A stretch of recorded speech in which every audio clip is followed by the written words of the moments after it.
Dr. Anthony Cortese, president of Second Nature, which is a nonprofit organization to ensure that all college and university graduates will have the knowledge and skills to create a healthy, just, and sustainable society.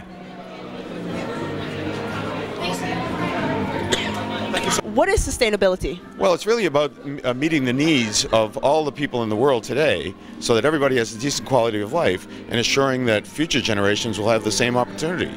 And in order to do that, we have to find better and different ways to live in harmony with our life support system. Okay. Because that's the source of all resources for life.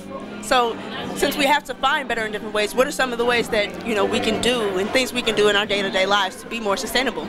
Well, first of all, we need to educate ourselves about better ways to do that, which is why we're here at this conference. And we need to be as efficient with the respect to the use of energy and the use of resources as possible. For example, this compact fluorescent light bulb uses 1/4 of the energy of a conventional incandescent light bulb. So that's reducing your energy consumption, your costs, and also all the environmental impacts, the greenhouse gases and everything else.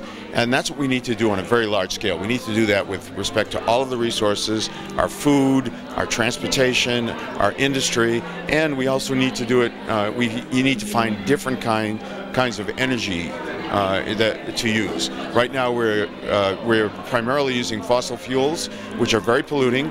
They're terrible for workers. And look at that mine disaster we just had in West Virginia, and we need to get off fossil fuels and use renewable energy as opposed to coal and oil. Now, specifically for universities and facilities, how is it that they need to become more sustainable? Well, colleges and universities are a microcosm of the larger community. They feed and house people. They have cafeterias, they have transportation to and from. They're using a lot of resources, so they need to model that. So that what that means is making the buildings as energy efficient as possible and making them as good as possible for people that work and study in them, so that they're actually healthy buildings, so that people will be as productive in learning. They need to be modeling the way in which they purchase only environmentally friendly and socially responsible products and services, and do that for everything that they do, with their endowment, with their purchasing, with their facilities, with operations, the way they manage the campus, making it as bicycle and pedestrian friendly as possible. And the most important thing, of course, is making sure that all the graduates come out knowing how to help the rest of society do the same. Okay, so in honor of our green carpet here today, what inspires you to be green?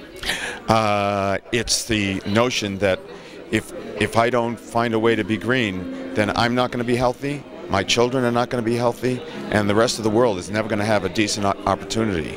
Because, it's not about being green instead of caring about people. It's about caring about people first, because the earth supplies all the resources which make life possible, and also assimilates all of our waste. Without the earth, we don't exist. You can go about 3 minutes without breathing, about 3 days without water, and about 3 weeks without food. And so whatever we do to the environment is really what we're going to be doing to ourselves. So for me, it's a very practical and personal thing. I grew up in an inner city in Boston as a kid, a blue-collar neighborhood. We couldn't go swimming in Boston Harbor after I was age 8.